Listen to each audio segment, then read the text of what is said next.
Great Wad, powerful Nasr, hear our cries. Do not abandon us to the darkness. Lu sudah gila.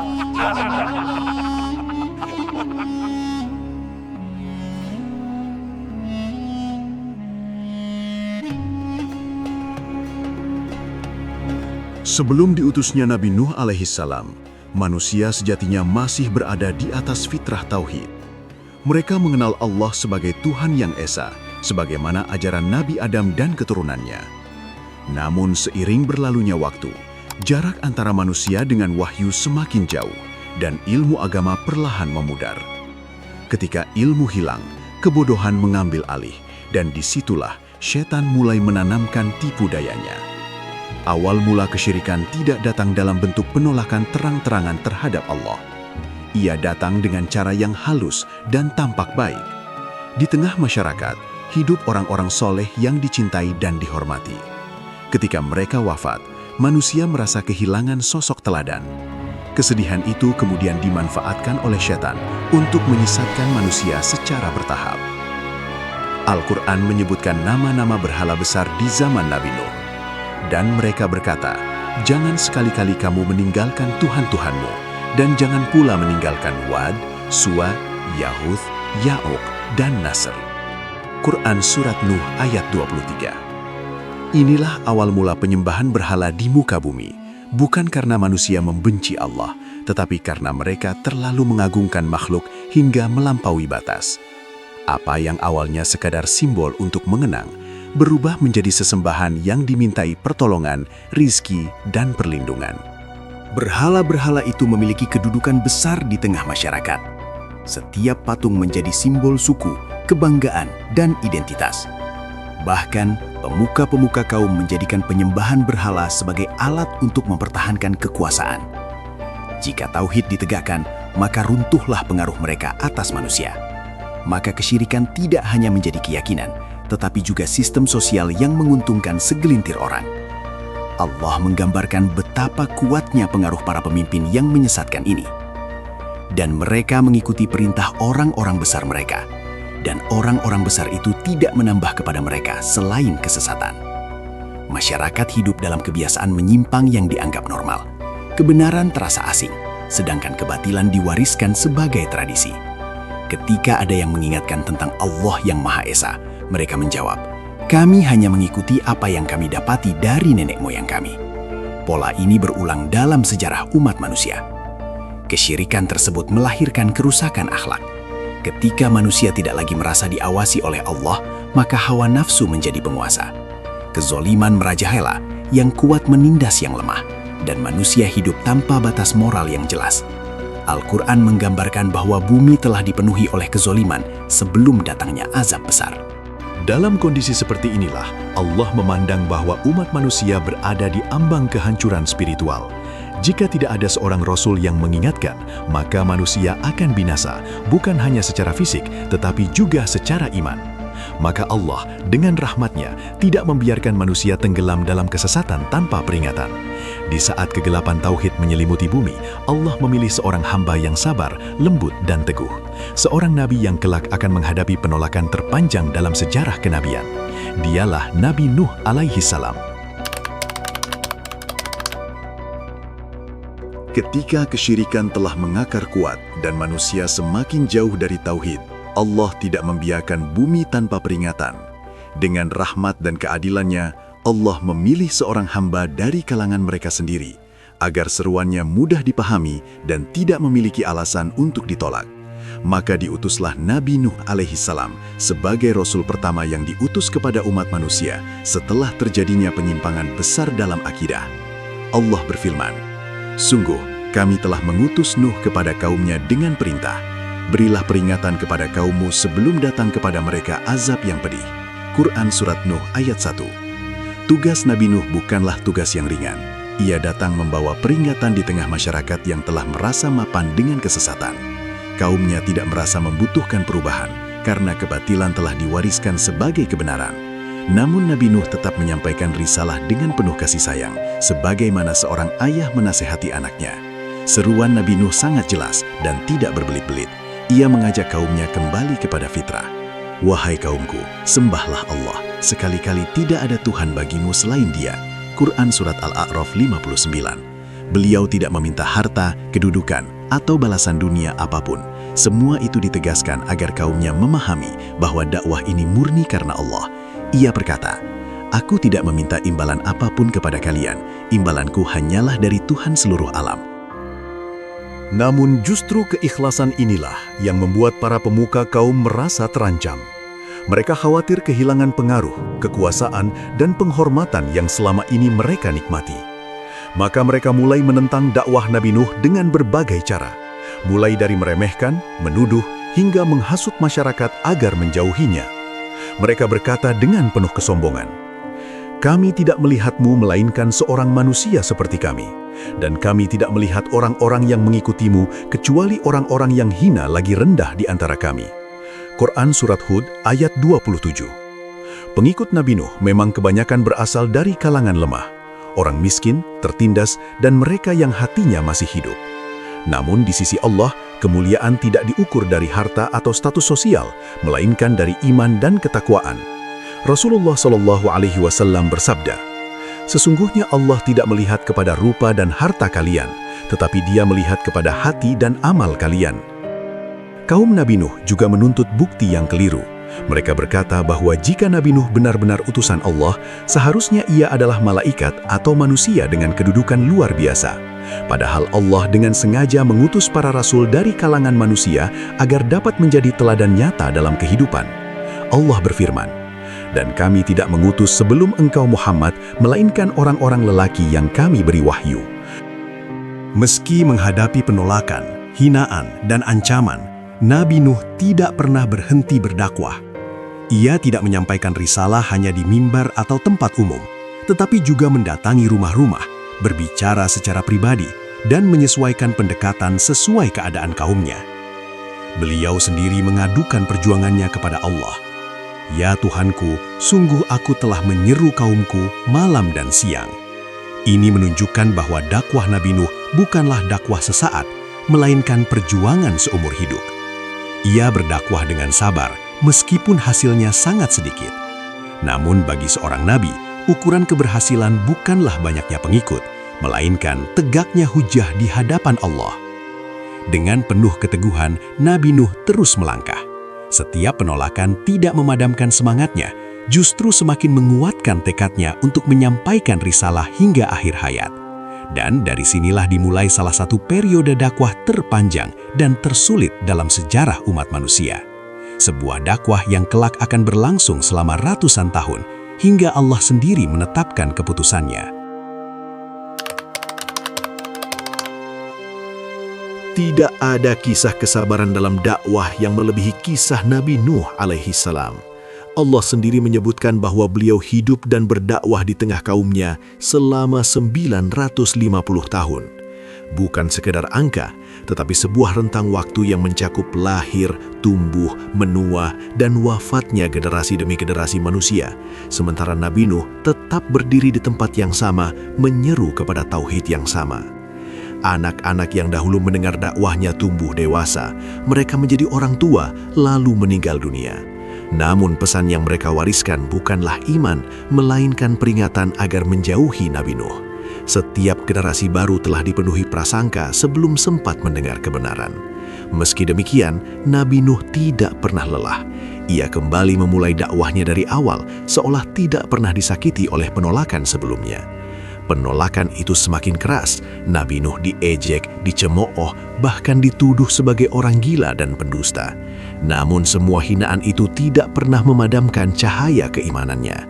Hatinya tetap terikat kepada Allah, bukan kepada hasil dakwahnya. Ia memahami bahwa tugas seorang nabi adalah menyampaikan, bukan memaksa. Yang paling menyakitkan adalah ketika kesesatan diwariskan secara sadar. Para pemuka kaum memperingatkan anak-anak mereka agar tidak mengikuti Nabi Nuh. Kebatilan dijaga, diajarkan, dan dipertahankan seolah-olah ia adalah kebenaran. Namun Nabi Nuh tetap bersabar. Ia tidak mendoakan kebinasaan bagi kaumnya di awal perjuangan. Selama ratusan tahun, doa yang keluar dari lisannya adalah doa agar mereka diampuni dan diberi hidayah.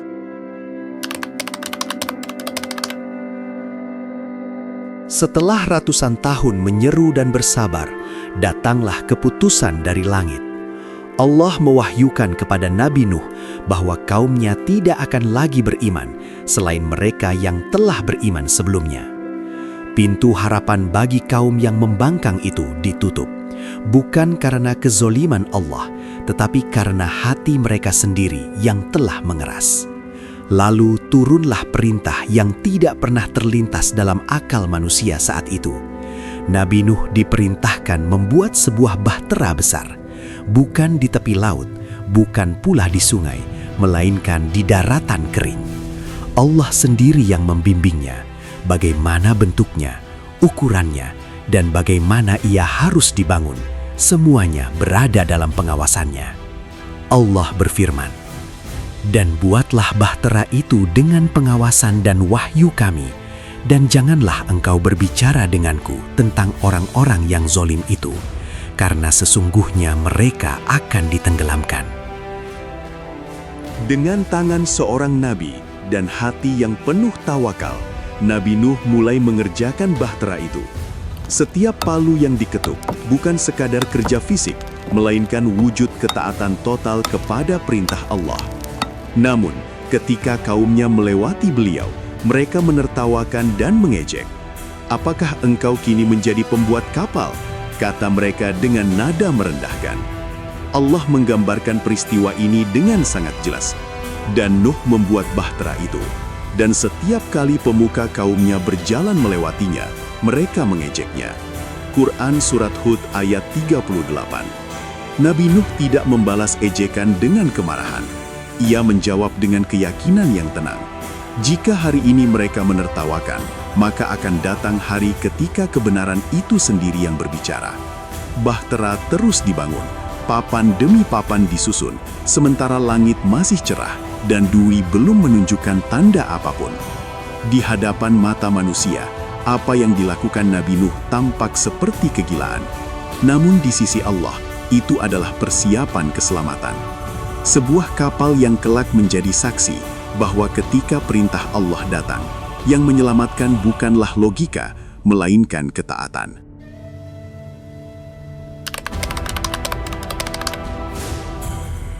Setelah bahtera selesai dibangun, dunia tampak seperti biasa. Langit masih cerah, bumi masih tenang, dan kaum Nabi Nuh tetap hidup dalam kesombongan. Mereka mengira ancaman itu hanyalah cerita kosong. Padahal Allah telah menetapkan satu tanda yang hanya diketahui oleh Nabi Nuh dan orang-orang beriman. Hingga pada suatu saat, tanda itu datang. Dari tempat yang tak disangka, air mulai memancar dari bumi. Apa yang seharusnya menjadi sumber kehidupan berubah menjadi awal kebinasaan. Nabi Nuh pun memahami, inilah saatnya. Dengan tenang namun penuh keyakinan, ia memerintahkan orang-orang beriman untuk naik ke dalam bahtera bersama makhluk-makhluk yang telah Allah tentukan. Sedikit jumlah mereka, tetapi besar keimanannya. Lalu langit pun terbuka. Hujan turun bukan seperti hujan biasa. Ia tercurah tanpa henti, deras dan menakutkan. Air juga memancar dari bumi di segala penjuru. Langit dan bumi seakan bersatu menjalankan perintah Allah. Sungai meluap, tanah terbelah, dan daratan perlahan berubah menjadi lautan luas. Air terus naik, menenggelamkan rumah demi rumah, ladang demi ladang, dan semua yang dahulu dibanggakan manusia. Tidak ada gunung yang cukup tinggi, tidak ada bangunan yang cukup kokoh. Semua sebab dunia runtuh di hadapan kehendak Allah. Di tengah kedahsyatan itu, bahtera Nabi Nuh terangkat dan mulai berlayar. Dihantam gelombang besar seperti gunung, namun tetap kokoh dalam penjagaannya. Di saat itulah, Nabi Nuh melihat seorang anaknya berada di kejauhan, terpisah dari bahtera, dikelilingi arus yang semakin kuat. Hati seorang ayah pun bergetar. Dengan suara penuh kasih dan harapan terakhir, Nabi Nuh memanggilnya, mengajaknya naik bersama orang-orang beriman agar selamat dari azab yang telah nyata. Namun sang anak menolak. Dengan keyakinan palsu, ia berkata bahwa gunung akan melindunginya dari air. Ia lebih percaya pada ketinggian bumi daripada perlindungan Allah. Inilah puncak kesombongan manusia, mengandalkan makhluk ketika azab Allah telah turun. Nabi Nuh menjawab dengan penuh kegetiran bahwa pada hari itu tidak ada perlindungan selain dari Allah. Namun sebelum kata-kata itu berakhir, datanglah gelombang besar yang memisahkan antara ayah dan anak. Dalam sekejap, sang anak pun tenggelam menjadi bagian dari kaum yang dibinasakan. Saat itu, Nabi Nuh kehilangan seorang anak, bukan hanya secara fisik, tetapi juga secara iman. Sebuah pelajaran yang amat berat, bahwa hubungan darah tidak menjamin keselamatan, bahwa imanlah satu-satunya pembeda antara selamat dan binasa. Banjir terus melanda hingga menghapus jejak kesombongan manusia. Dunia yang dahulu ramai oleh kemaksiatan, kini sunyi, tertutup air dan keheningan yang menakutkan. Sementara itu, bahtera Nabi Nuh terus melaju, membawa segelintir hamba yang beriman, menyaksikan bagaimana janji Allah terbukti nyata. Dan dari peristiwa inilah, Allah mengajarkan kepada seluruh umat manusia sepanjang zaman, bahwa kebenaran tidak diukur dari banyaknya pengikut, keselamatan tidak diwariskan melalui nasab, dan keimanan tidak dapat digantikan oleh apapun selain ketaatan kepada Allah. Setelah itu, banjir besar pun perlahan menuju akhirnya. Air mulai surut dan bumi bersiap memasuki babak baru. Babak yang lahir dari kehancuran namun menyimpan pelajaran abadi bagi siapapun yang mau mengambil hikmah.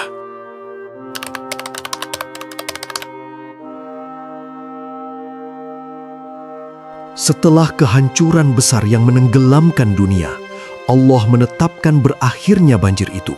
Sebagaimana air datang atas perintahnya, maka surutnya pun terjadi dengan satu perintah yang sama agungnya. Langit berhenti mencurahkan hujan, dan bumi yang sebelumnya memuntahkan air, kini menelannya kembali. Seluruh alam tunduk, diam, dan patuh kepada kehendak Allah. Perlahan, air mulai surut. Dunia yang tersisa adalah dunia yang sunyi. Tidak ada lagi suara kesombongan, tidak ada lagi ejekan terhadap kebenaran. Yang tertinggal hanyalah keheningan, bekas kehancuran, dan bumi yang seakan dibersihkan untuk memulai lembaran baru.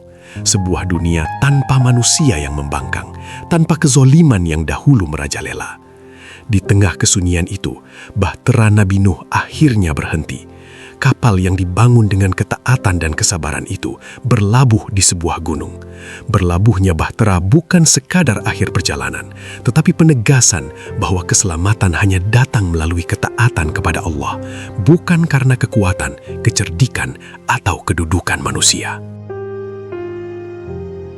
Dengan berakhirnya banjir, berakhirlah pula satu generasi yang zalim. Mereka binasa bukan karena lemahnya Allah, tetapi karena kerasnya hati mereka sendiri.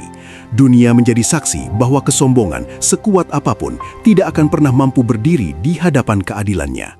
Setelah bahtera berlabuh, Nabi Nuh dan orang-orang beriman turun dengan hati yang penuh syukur.